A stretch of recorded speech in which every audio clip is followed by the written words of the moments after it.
There's something genuinely strange about watching a character you have known for years suddenly stop being what they were. One minute they're walking around like normal, and the next minute they're, well... You're gonna be just fine. Meow. Meow. Exactly. Here at Not Fair Studios, we went through every cartoon that we could think of and pulled together the strangest character to creature transformations ever shown on screen. And we ranked them from the lightest and the silliest one all the way down to the one that probably shouldn't have been on a kids show at all. By the end of this episode, we bet at least one of these transformations will leave you with your jaw literally on the floor. Let's get into it. Starting things off, Gumball Watterson, the blue cat. You'd think technically already being a cat would keep him off the list, but one thing about him is that he never really acts like a cat. He's more human than animal in every way you can think of. So the few times he really acts like a cat, it bloody stands out. Sometimes it's a small thing, like making dopey cat eyes and being cute, and other times he's literally chasing a laser pointer around the house.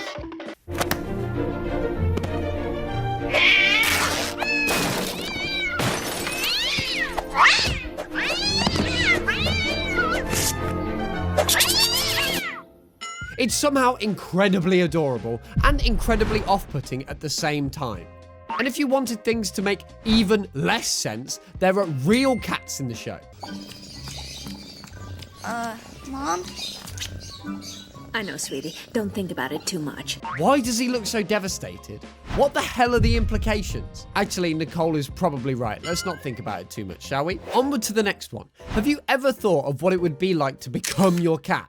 SpongeBob gets to experience that when he becomes a snail for a day. It happens when SpongeBob leaves Gary with Squidward for the weekend while he goes to a jellyfishing convention with Patrick. Squidward, being Squidward, doesn't feed Gary for 3 whole days, and the poor little fella nearly passes on. The vet shows up, hands SpongeBob a syringe full of snail plasma to inject into Gary, and then immediately leaves because he's personally too squeamish to do it himself, which is genuinely the most useless doctor in television history. Squidward tries to take responsibility and give the injection to Gary, but thanks to SpongeBob's fears, he ends up injecting the snail plasma into the sponge instead. And by the next day, SpongeBob finds himself turning into a snail. His eyes start stretching out of his head, his arms and legs retract into his body, and his entire shape collapses inwards and elongates and reshapes itself until SpongeBob becomes Snailbob. Naturally, things only get more out of control from there, and Squidward ends up becoming Snailward as well, and they all end up sitting on a fence, meowing the tune of Blow the Man Down into the Night, while Patrick throws a boot at them and tells them to shut up. Meow, meow, meow, meow, meow. Meow, meow, meow, meow, meow. Will you clam up? Meow, meow. There's no cure mentioned, by the way. That's just how the episode ends. Now, if we had a penny for every time a blue cat appeared on a list about characters turning into animals, when they're already animals, I'd have 2 pennies. Let's get to the point. How the hell can Tom the f***ing cat transform into another animal? Well, there's an episode where Tom and Van Helsing are in Transylvania for a monster convention. Van Helsing is there to hunt monsters, while Tom is there as Van Helsing's assistant, which is already the most chaotic professional arrangement imaginable. Jerry's also there because where else would he be? And he somehow immediately befriends a werewolf because the universe is constitutionally opposed to Tom ever catching a break. After a series of shenanigans that has Tom chasing Jerry into the werewolf's doghouse, Tom ends up getting bitten by the mythical monster. And although things are normal enough for a while, even allowing Tom to catch Jerry for once, eventually the full moon hits, and Tom's body starts going crazy.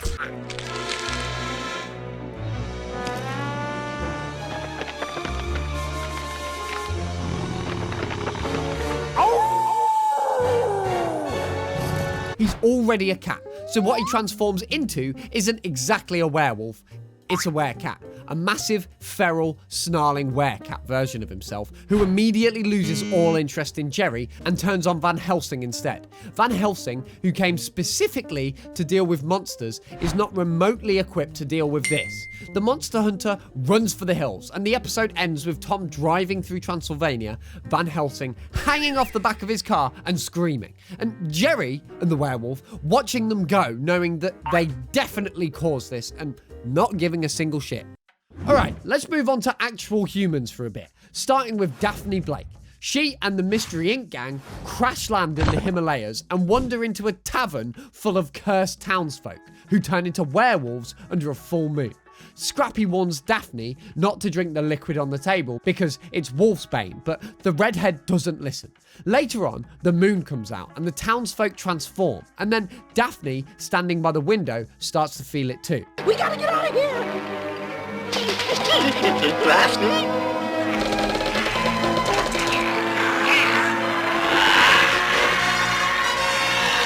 She immediately joins the other werewolves and starts chasing Shaggy and Scooby, leading to a classic Scooby-Doo chase scene, because Daphne's now a werewolf trying to eat them. But we've talked about way too many werewolves, so how about a monkey? So Kim starts to turn into a monkey during the worst possible day of a teenager's life. Picture day at Middleton High. Monkey Fist steals the amulet of the Monkey King and Kim intercepts him and ends up accidentally bonded to it instead. Wade's the one that has to break the bad news, that whoever bonds with the amulet becomes the Monkey King. There's nothing she can really do to stop the gradual conversion as she starts to grow fur and her hands start to change. Well, maybe if I pluck.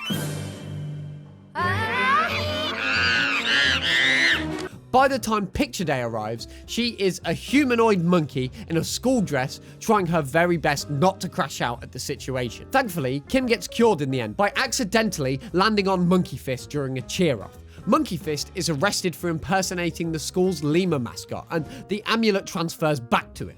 Moving on to The Simpsons, and one of their Treehouse of Horror episodes. Dr. Hibbert starts up an island resort, and The Simpsons decide to take up a holiday there. While there, Marge immediately notices that it's an incredibly suspicious place, while Homer, he's Homer. Following her suspicions, Marge decides to investigate, but immediately gets caught, and Dr. Hibbert transforms her into a panther. She heads back to Homer, and after being together, Homer realizes that his wife has turned into a monster. Oh my god, she's become a monster! Which I have to admit I sort of suspected during the sex. Homer goes looking for Marge and runs into Ned Flanders, who's been turned into a cow centaur.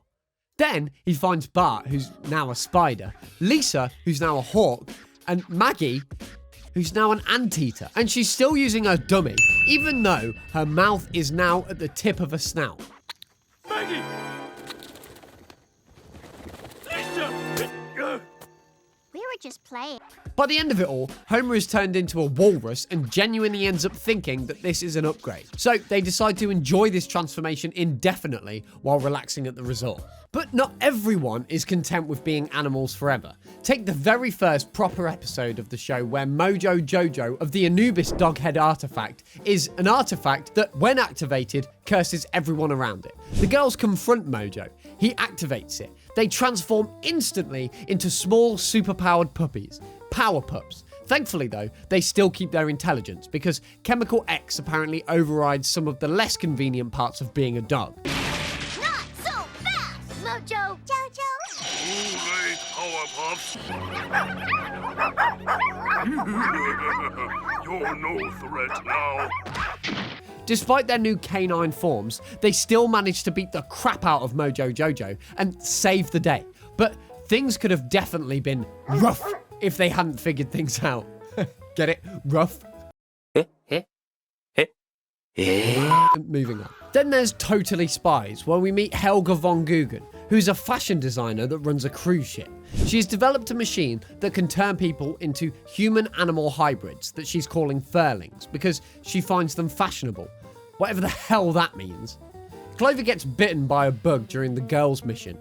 That's impossible. How could... Clover! Okay, I need to wax. I get it.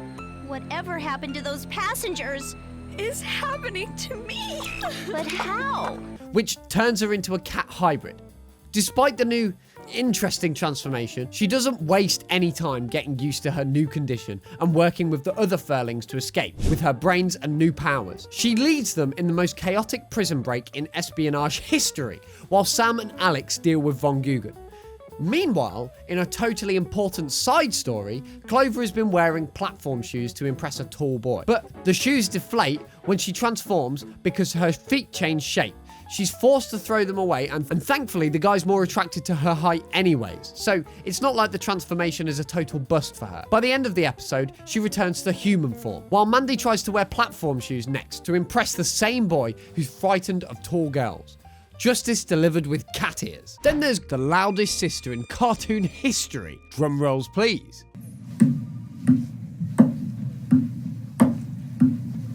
That's your drum roll? We have Candace Flynn from Phineas and Ferb, who you probably know as the teenage girl who spends every single episode of the show trying to bust her younger brothers for whatever giant thing they've built in the backyard of their house. Phineas, what is this? Do you like it? Ooh, I'm gonna go tell Mom, and when she sees what you are doing, you are going down, down, down, down! Candace is basically the older sister character that everyone with a younger sibling has either been or had to put up with at some point. And most of the time, she ends up looking ridiculous because the boy's inventions always disappear right before she can prove anything to her mum. Look, see? Okay, I give up. What am I supposed to be looking at? No! It's not possible! I'm gonna go get the cart. It was right here and it was huge! Mom! But out of all the weird things that have happened to Candace across the show, getting turned into a giant rampaging monster is probably the most unexpected one. And it happens in an episode called The Monster of Phineas and Ferbenstein. The whole thing kicks off when Candace drinks a cursed drink that her family had no idea was cursed. Oh, refreshments! This monster hunting is thirsty work. That's a peculiar taste. And within minutes, she starts growing in size, and her body changed into something that doesn't look very much like herself anymore. Hey, Constance. Oh, Jeremiah! I can't remember a day when you looked more beautiful. Well, now I can. What makes this one genuinely funny is what happens after she actually turns into the monster. Phineas and Ferb had been throwing a Halloween party that whole episode with a big monster costume contest going on. So when Candace shows up looking like an actual monster, the entire neighborhood thinks she went all out on her costume and gives her first place for it. The winner of the best monster contest is... that!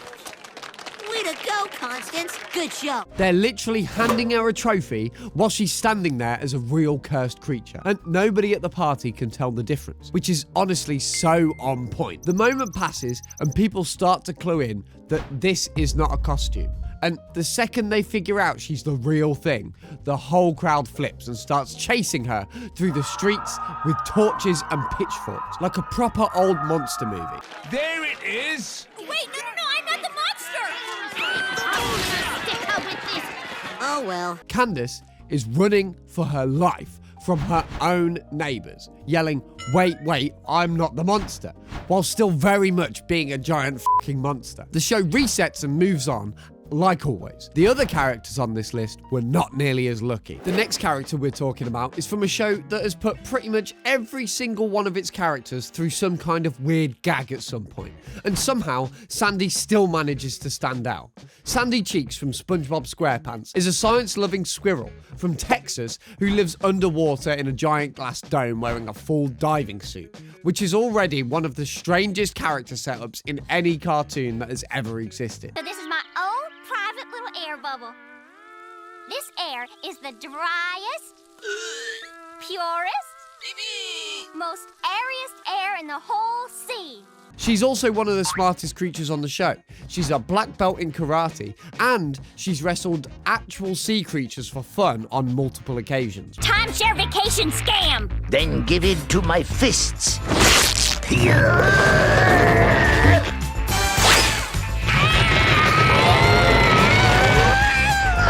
Which is something quite impressive for a squirrel. So when the show decides to turn Sandy into a shark in one of the episodes, the whole thing kind of fits the same chaotic energy that the show has been running on since season 1. I fish you up, machine.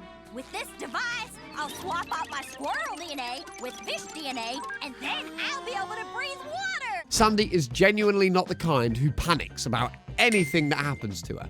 She's been dropped into the middle of disasters that would have ruined anyone else on the show. So when she suddenly grows fins and a tail and starts looking a whole lot more like a shark than a squirrel.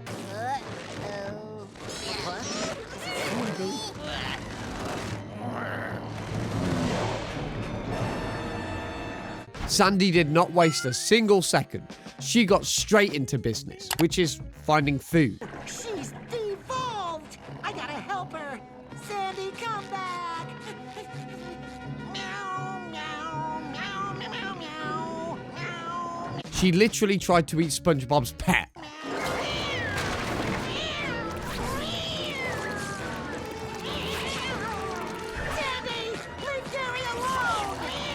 The whole moment is played for laughs the entire way through, and there are no real consequences for any of it, which is exactly what you'd expect from a SpongeBob episode, but it definitely belongs on this list. Watching Sandy, of all characters, suddenly be a shark is one of those weird moments that just kind of sticks with you years later. SpongeBob has pretty much put every character through some kind of bizarre transformation at this point in the show's history, but turning a squirrel into a shark is still a pretty wild creative call that we have a hard time believing. The next character on this list is from a show that built its entire identity around things like this happening for absolutely no reason. If you've ever watched the regular show, then you already know that absolutely nothing about that show was ever actually regular.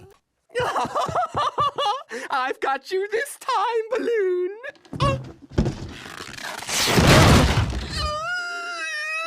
Oh no, bro.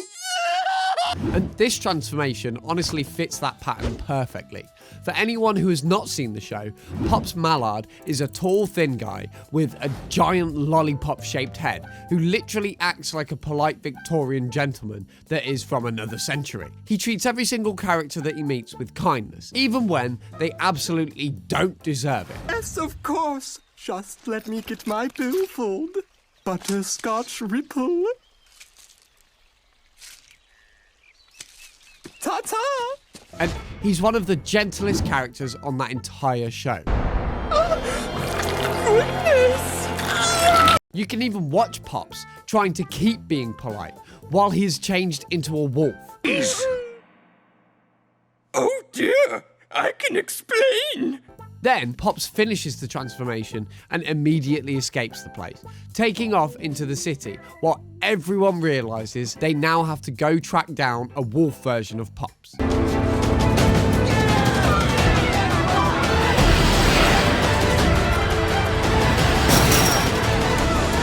Even Mordecai and Rigby ends up chasing him across the episode. He ends up back to normal by the end of the episode because the regular show always returns back to what it was. Oh, something, werewolf. And nobody really brings it up again. That is standard regular show behaviour. The next two got their transformations handed to them by an actual god, which is on another level of seriousness. And also kind of funny in a way. Now we get to the brothers from a show called Victor and Valentino, which, if you haven't seen, it's a series about two half-brothers who keep accidentally getting tangled up in the supernatural stuff that the town their grandmother lives in happens to be sitting on top of. You can do it, Val. Flying.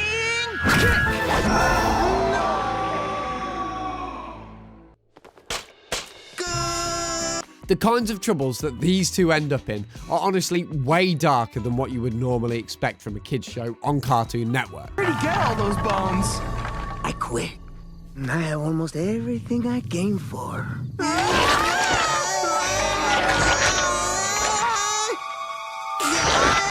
In one of the episodes, these two end up disrespecting an actual god, which in the world of this show is basically the worst possible thing you can do. Ew, go away, you filthy animal! You're ruining our good times! Oh, gross. And the punishment they get for it is honestly kind of, well, different. Victor gets turned into a donkey, and Valentino gets turned into a chicken.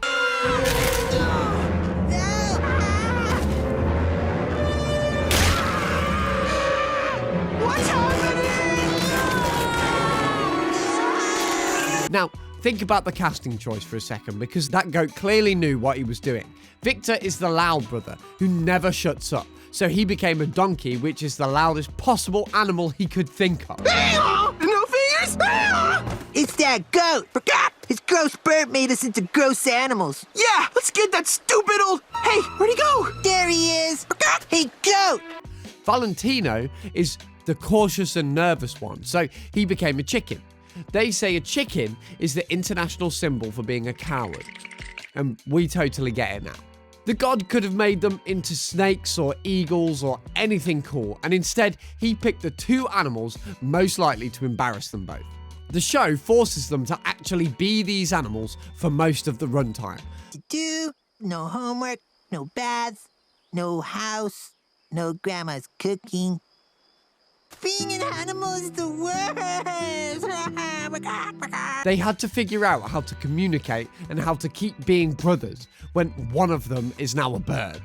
There's a whole moment where Victor and Valentino are trying to say something serious, but all that comes out of their mouths are not actual words, but animal noises. Goat guy? The whole thing reads like an actual folk tale, which is actually what the show was going for. At the end, lessons were learned and their curses were lifted. In the tank.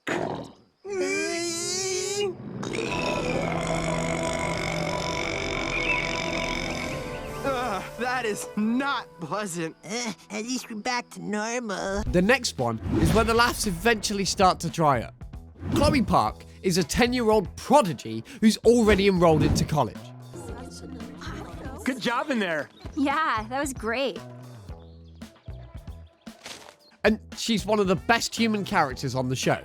On the show, We Bear Bears. Because she has a really great chemistry with the three bears, and she basically treats them like real friends, instead of treating them like animals. For bears having such big behinds? Are bears dogs? Those are some very nice... So, in the episode Charlie's Halloween Thing, Grizz accidentally bites her hand. And that pretty much did it. That note, can I have your ice cream if you're not going to finish it? Sure, go ahead. You the best, Chloe. Grizz didn't mean to, but Chloe was totally fine about it. Grizz, you bit me! Oh, shoot, I'm so sorry. I didn't see your hand. It was hiding behind that ice cream scoop. No worries, it's just a scratch. Are you sure you're okay? Yeah, don't worry. I'm gonna go wash it off. And then they both move on. And then Chloe goes into the bathroom to wash the scratch, and that's when the show starts doing its thing. What the? My nose! The transformation happens slowly across the whole runtime of the story, which is what actually makes it more uncomfortable to watch. My hands! Gotta go, guys! Bye, see ya! What's up with her? And here's the part that we honestly didn't see coming the first time we watched it. Hold still, Chloe!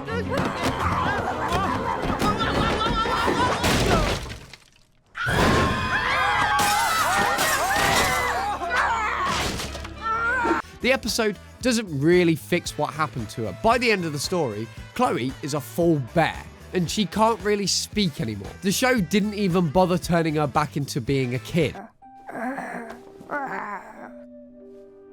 Hey, look, she's full bear now. What do we do? She has class tomorrow.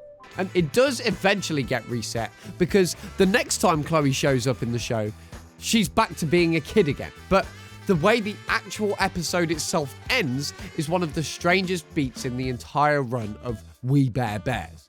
The next character on this list got turned into an animal in a way that's honestly really hard to watch as a kid. Valerie is from the show codename Kids Next Door, which is a show about 7-year-olds who are at war with the adult world for some reason and have weapons made out of household stuff to fight them with. Amazing new invention of the year. Simply pour in some ice cubes from your mom's freezer, a jar of paste, some sugar, a box of rice, a pair of underwear, and presto! It sounds like a normal kids show on the surface, but the writers slipped in some genuinely strange stuff every now and then, and the episode Operation Hound is one of the strangest ones they pulled. Valerie used to be a regular agent in The Kids Next Door. She's well known for eating the other kids' homework and other stuff. Hello, Valerie. Eat any good homework lately? Are you insinuating that what? You're a homework-eating were-dog. You've done it before. That's right. And in the episode, the team starts noticing this dog that keeps eating their works and also where it's been hiding in the dark for the kids not to recognize it.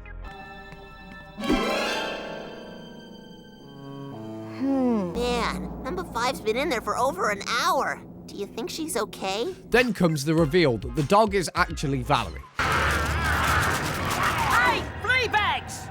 Cough up my homework! Even with Crabigale helping you, it still tastes disgusting. She got turned into a were-poodle, which is somehow even funnier and sadder at the same time, because the show went out of its way to specifically pick a poodle. May have helped me with my history homework, but she didn't help me with my math homework! Who wants a taste?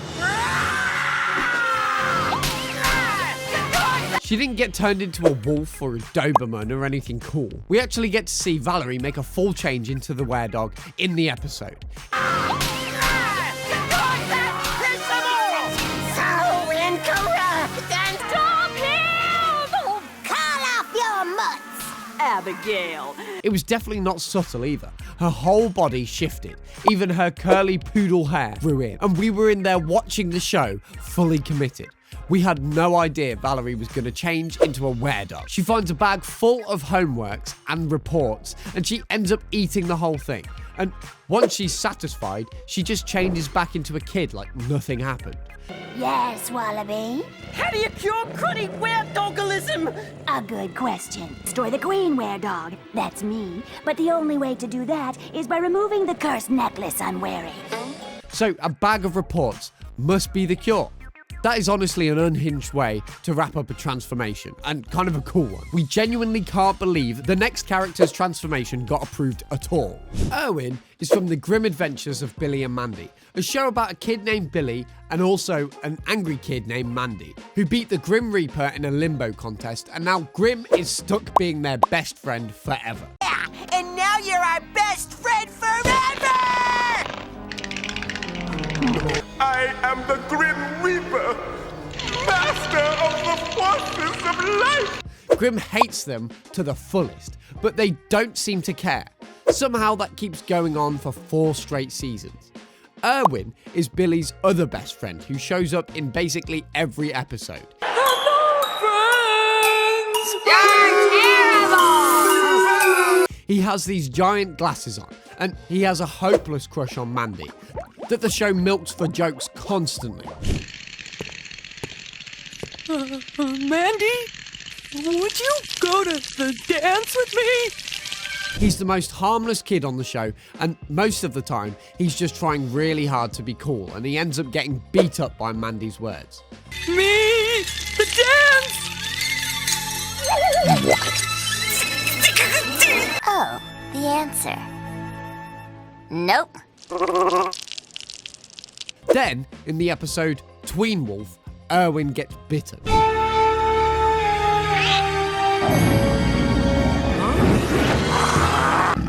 Ooh, hiya, Irwin. Wanna help me dig the China? The transformation in the episode is genuinely a lot. The show really takes its time with it. Irwin's muscles started to tear out of him. Even his face doesn't shift, it just reshapes. He goes from a small kid in glasses to a giant hulking werewolf creature, and the show holds on every beat of it, like it wanted to make sure you saw the whole thing.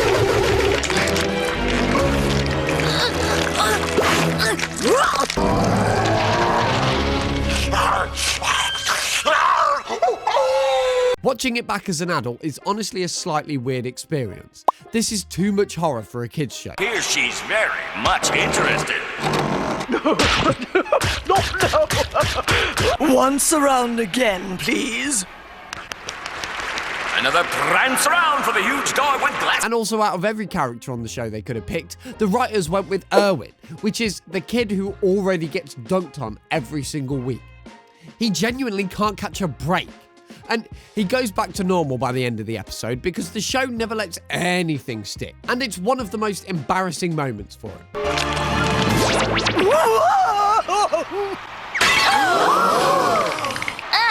My eyes!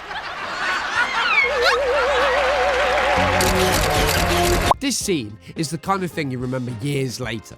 After looking at all of these together, you realise how often cartoon shows are willing to take a character you actually care about and then just turn them into different monsters for a single episode. Most of the time, the show snaps them back and moves on, but every once in a while, you get one like Chloe or Valerie, where the show just leaves them like that. And those are the ones that stick with you. So, tell us in the comments which transformation surprised you the most, and if there's a cartoon character we missed who got turned into an animal at some point, drop them down below. Don't forget to subscribe to the channel and we'll get back before you can even count to 5. Try it. See, there it is. Told ya. Bye.